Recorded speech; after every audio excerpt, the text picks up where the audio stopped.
Hola a todos, siento haberme tardado con lo de este video. Es que no encontraba un video para explicarte bien estas teorías.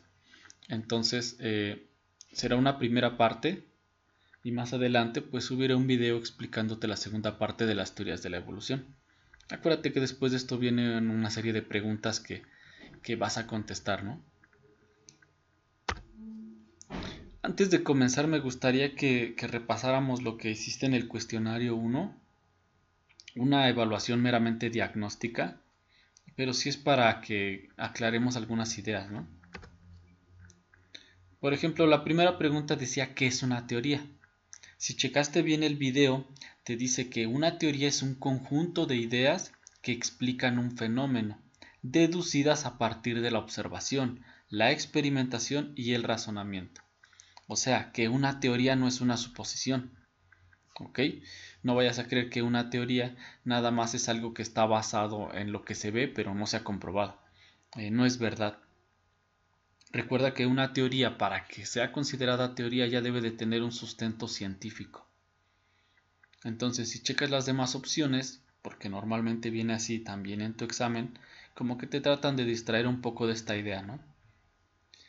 Decía, ¿qué es una teoría? Es una hipótesis. Desde ahí está mal esa respuesta, ¿no? Una teoría no es una hipótesis. Recuerda que una hipótesis es una proposición que va a ser sujeta a ser comprobada. Esa es una hipótesis. Mientras que una teoría ya no. Una teoría ya está elaborada, ya fue experimentada y ya se obtuvieron datos de ella. Entonces, si al inicio viene que es una hipótesis, pues no. Abajo dice, no es una hipótesis. Bueno, aquí vamos bien, sino más bien una suposición de que algo funciona. Una teoría no es una suposición. A lo mejor en nuestro lenguaje de nosotros cotidiano decimos, en teoría va a pasar esto o en teoría el otro. En el lenguaje coloquial está bien, pero hablando en un lenguaje científico, no, las teorías no son suposiciones. Al final decía, es un conjunto de ideas deducidas a partir de la observación. Bueno, aquí vamos bien, pero no basada en hechos reales. Esta ya es la parte incorrecta, porque una teoría ya tuvo una experimentación, o sea, ya se comprobó. Y a lo mejor tú en esta parte me puedes decir, oiga, profe, ¿y entonces por qué le seguimos llamando teoría? Si ya fue comprobada, si ya se experimentó. Bueno, en el ámbito científico le llamamos teoría a estas propuestas porque no son definitivas. O sea, a lo mejor te puede parecer que la ciencia no es tan soberbia, porque finalmente no es así. De hecho, la ciencia es demasiado humilde, porque admite otras maneras o formas de pensar. Entonces, hasta ahorita, esta es una serie de ideas que han sido comprobadas, pero no definitivas. O sea, no es una ley, no es como en matemáticas, que ya salió una ley y ya se va a acatar. No, esta teoría hasta ahora nos basta para explicar cómo han ocurrido las cosas, pero no es definitiva, por eso se le llama teoría, porque aún puede continuar observándose cosas, aún se pueden continuar descubriendo cosas. Por eso se sigue llamando teoría. Pero no creas que por ser teoría, pues la vayas a menospreciar y a decir es una suposición. No, las teorías ya están comprobadas. ¿Se puede seguir aprendiendo de ellas? Sí. La pregunta número 2 dice si la teoría de la evolución dice que descendemos del mono, ¿por qué los monos todavía existen? Hablando de los monos que están actualmente, ¿no? Que luego vemos en el zoológico o en los videos. Dice, ¿por qué no han evolucionado? Bueno, la respuesta sería porque la evolución es un proceso complejo, como un árbol, donde las especies tienen descendencias, extinciones y adaptaciones. Es decir, que los monos que existen actualmente en nuestra sociedad, bueno, que existen actualmente en la vida o en los ecosistemas que tenemos, eh, no son los que evolucionaron a los que están actualmente. O sea, hubo muchísimas especies de organismos al inicio, ¿no? Después de que se fueron generando. Entonces, varios de esos se extinguieron, lo que quiere decir que los que están actualmente pues no son los mismos, ¿no? Y aquí tenemos algunas respuestas que eran también para distraerte. Dice, los monos actuales no pueden evolucionar porque ya están adaptados a este ambiente y no tienen necesidad de cambiar. No podríamos decir necesariamente eso, de hecho todos los seres vivos siguen evolucionando.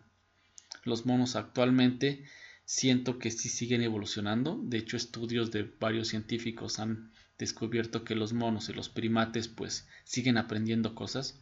Entonces, sí siguen evolucionando. Esa no sería una respuesta. La siguiente, ¿por qué descendemos de otros monos que ya no existen actualmente?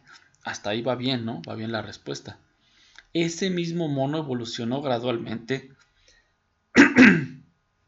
hasta llegar a nosotros. Creo que la última parte es la que está mal. El mismo mono no fue evolucionando gradualmente hasta llegar a nosotros. Más bien ese mismo mono pues tuvo descendencia, falleció. Puede que se haya extinguido toda su raza de él o su subespecie y se cruzó con otros monos de otro clan y estos a su vez con otro y así. Entonces no es el mismo mono que fue evolucionando gradualmente. La última, esos mismos monos evolucionaron hasta transformarse en nosotros. Y los que no pudieron pues se quedaron así. Y son los monos que están ahí en los zoológicos y en los videos, ¿no? No. Acuérdate que las especies en un origen tuvieron diferentes tipos de evolución, ¿no? Y hubo diferentes especies de monos. No podemos decir que los que no evolucionaron se quedaron así. No. De hecho, nosotros somos el resultado de toda una mezcla de homínidos a través de millones de años, ¿no? Entonces, pues no podemos afirmar esto. La respuesta es la de arriba, que es un proceso complejo. ¿Qué imagen ilustra mejor el tema de la evolución? Pues bueno, la opción 1 que estaba aquí era la que lo ilustraba mejor. ¿Por qué la opción 2 no es? La opción 2 es la de los pinzones. Los pinzones que se fueron adaptando en las islas para comer semillas, ¿no? Tiene que ver con la evolución, sí, pero esta imagen ilustra más bien la adaptación, no explica la evolución. La siguiente imagen, la imagen de abajo, nos va diciendo que hubo células que fueron siendo multicelulares, luego fueron evolucionando de organismos primitivos a otros más avanzados y así. Esta imagen pudiera estar bien, pero solamente como ilustrativa. No es una imagen que explique bien el tema de la evolución. Está bien como imagen ilustrativa de algún libro o de alguna cosa, pero no es rigurosamente científica, ¿no? Porque no evolucionamos como si fuéramos Pokémon, ¿no? O sea, no es el mismo organismo que va evolucionando por etapas hasta formar actualmente como estamos, ¿no? No. Recuerda que dentro del ser humano o de los homínidos hubo muchos seres vivos que también estuvieron presentes ahí. Entonces, la imagen de la opción 4 y la imagen de la opción 3 pues se parecen mucho porque básicamente solamente ilustran por etapas cómo fue la evolución, cómo un mismo organismo fue evolucionando hasta ser actualmente. Y esa idea es incorrecta. Un mismo organismo no evoluciona como Pokémon hasta ser actualmente, ¿no? La evolución es compleja. Si tú supusieras que los humanos que vivimos actualmente vienen de un solo ser humano, es absurdo, ¿no? Los seres humanos actualmente somos descendientes de otros seres humanos que estuvieron presentes en otros tiempos.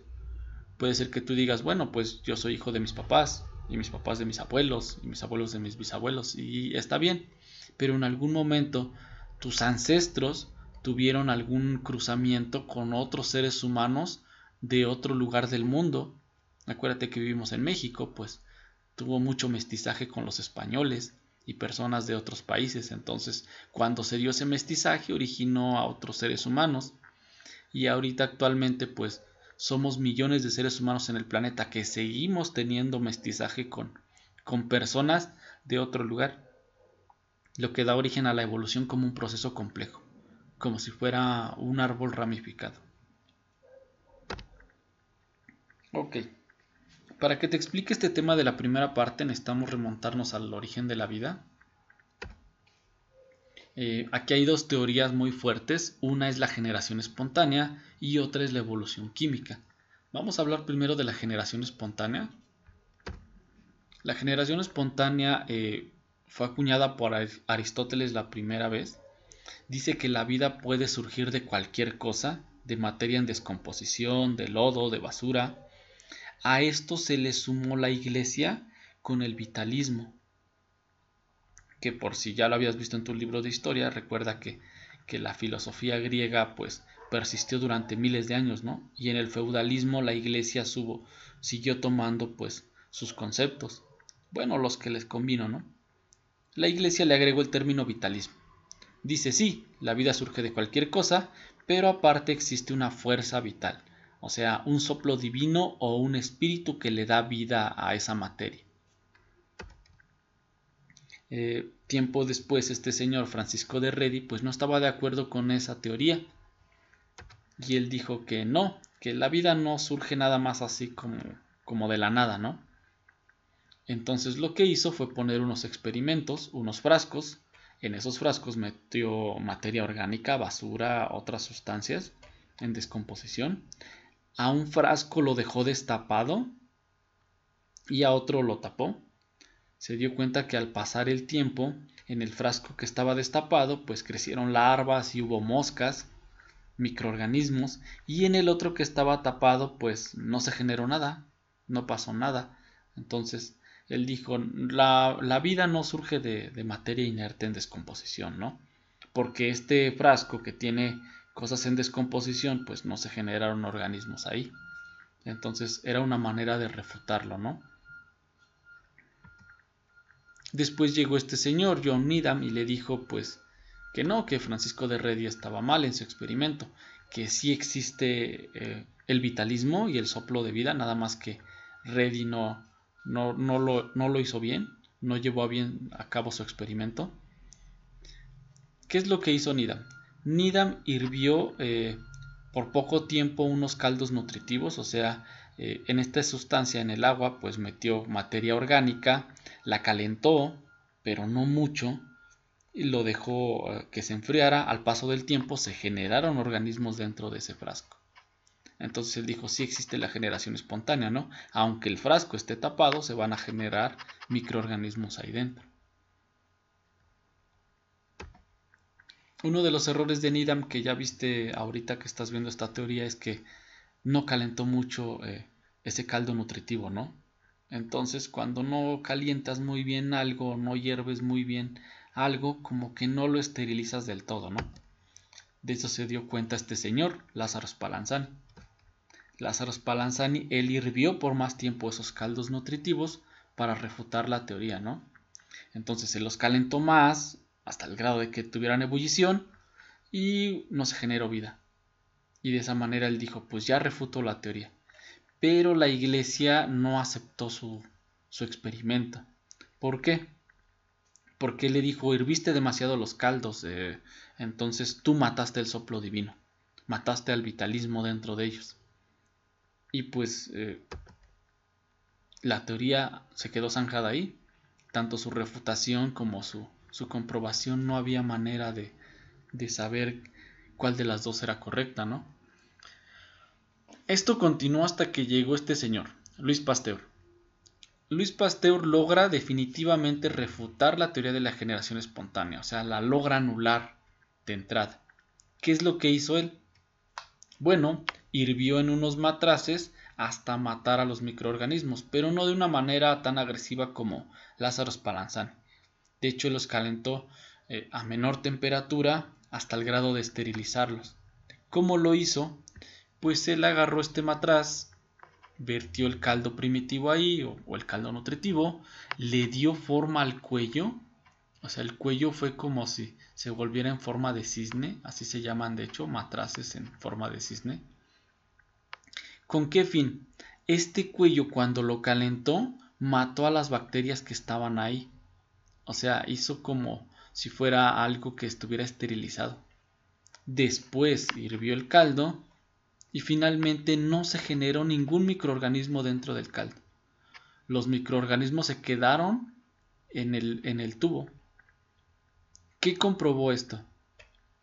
Pues uno, que los seres vivos no se originan solamente así de la nada o por azares del destino, no están dentro de eso, sino que los microorganismos están en el aire, que hay muchos microorganismos que están en el aire y por eso se quedaron retenidos en este cuello. Entonces, estos son los matraces en la vida real de hecho está en un museo en Francia, y sigue sin haber vida dentro de este matraz, ¿no? Del que fue hervido y las bacterias se quedaron aquí. Aquí no hay ningún microorganismo. Los demás, cuando se voltearon hacia el cuello, pues generaron otra vez a los microorganismos porque se puede decir que se infectaron, ¿no? De alguna manera. Bueno, Luis Pasteur zanjó la teoría de la generación espontánea. Sí, no hay generación espontánea, no hay vitalismo, pero ¿y ahora qué? ¿Ahora cómo explicamos el origen de la vida? Bueno, pues el origen de la vida fue seguido por otra teoría que se llama evolución química.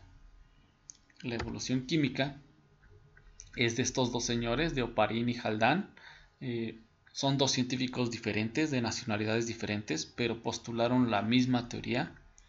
Ellos decían que hace millones de años las condiciones físicas y químicas de la Tierra eran diferentes.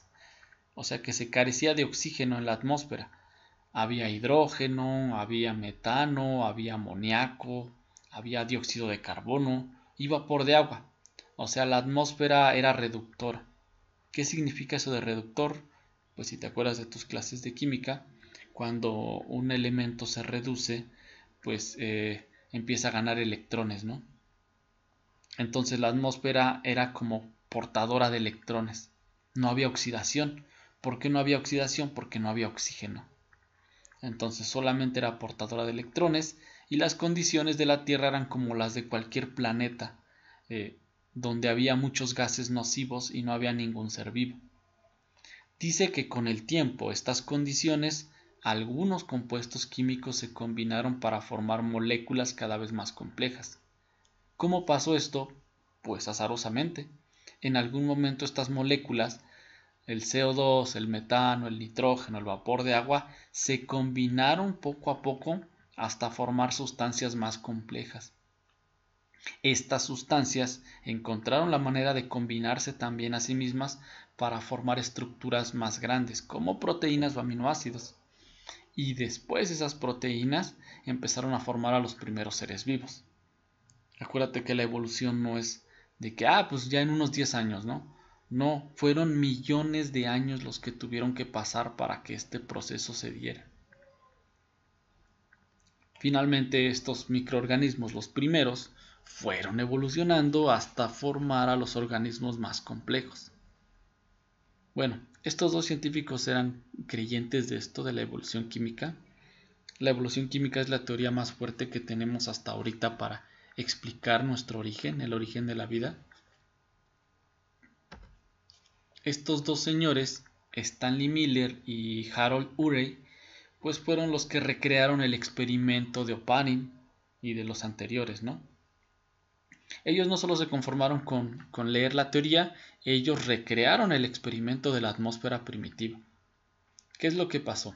Bueno, pusieron el agua, el caldo nutritivo de las anteriores, pusieron el agua simulando el agua del océano, el agua que existía en el planeta Tierra desde hace millones de años. Esta agua fue calentada porque había pues erupciones y la temperatura de la Tierra era muy elevada. La calentaron, pasó por estos filtros, llega a una zona donde se evapora y aquí hay relámpagos que simulan las tormentas que había en la atmósfera en esos tiempos, hace millones de años. Junto con el aire, en el aire había metano, amoníaco, CO2, vapor de agua, junto con estos truenos, ¿no? Cuando pasó todo este proceso y el agua que se estuvo evaporando, al final se obtuvo dentro de este matraz, no se obtuvo ningún microorganismo, o sea, no apareció ningún ser vivo aquí. Pero lo que sí se obtuvo después de toda esta recirculación de materia y energía, se obtuvieron aminoácidos, glucosa, carbohidratos y lípidos. Que si tú te das cuenta en las clases, estas cosas no son seres vivos, pero sí son moléculas que producen los seres vivos. O sea, son biomoléculas. Haz de cuenta que no encontraste construida la casa, ¿no? No estaba el ser vivo aquí, pero encontraste los ladrillos. Recuerda que los aminoácidos forman proteínas Recuerda que la glucosa y los carbohidratos forman estructuras más complejas, ¿no? Y que los lípidos y las grasas están en las membranas de las células. Entonces se formaron los tabiques, los sillares de los seres vivos, ¿no? ¿Qué le siguió a esto? Pues unos sistemas precelulares, o sea, antes de ser células había unos organismos que se llamaban coacervados. Los coacervados eran como que la mezcla entre ser una célula funcional y ser solamente un conjunto de compuestos orgánicos, ¿no? El coacervado también es de Opare. Estos coacervados de alguna manera evolucionaron a ser las células procariontes. Las primeras células en existir fueran las células procariontes, las que no tienen núcleo, o sea, las bacterias. Después, esta científica, Lynn Margulis, ella viene con su teoría que se llama teoría endosimbiótica. Esta teoría es muy importante porque nos dice que las células eucariontes, o sea, las células que ya tienen núcleo y que tienen organelos, se formaron de esta manera. ¿Cómo pasó? Imagina que una célula más grande, que ya tenía núcleo, o sea que tenía ADN y tenía cómo replicarse, se juntó con otra célula procariota que producía energía, o sea, que más adelante tenía como que mitocondrias y todo eso. Entonces, ¿qué es lo que hizo? Pues la fagocitó, o sea, la devoró, pero no la digirió completamente, ¿no? Más bien, esa mitocondria se quedó dentro de la célula. Y ahora tenemos una célula con núcleo y con mitocondria. De alguna manera encontraron a otras células que eran fotosintéticas, ¿no? Se encontraron con una bacteria fotosintética, también la devoraron y en lugar de que fuera digiriera, la asimiló. Entonces, ahora tenemos una célula con núcleo, con mitocondrias, con cloroplastos y los demás organelos se fueron encontrando así, por una simbiosis. Por eso se llama endosimbiótica, endos dentro de, simbiosis es una asociación benéfica para ambas. Las células fotosintéticas no podían existir en la vida de forma natural, ¿no? Pero dentro de otra célula que los protegía, existen. Y actualmente, el ADN o el genoma que tiene la mitocondria en nuestras células, en las células de todos, es diferente al ADN que está en tu núcleo. ¿Qué quiere decir?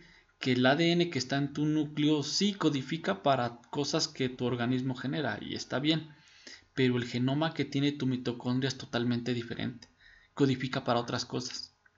Incluso las mitocondrias tienen una membrana, una doble membrana diferente a la del núcleo y a la de la célula. Eso nos hace pensar en teoría sobre que la mitocondria sí pudo haber sido algún otro organismo que fue devorado, lo mismo los cloroplastos, ¿no? Y bueno, pues aquí termina esta clase. Espero y no te haya aburrido con tantos conceptos.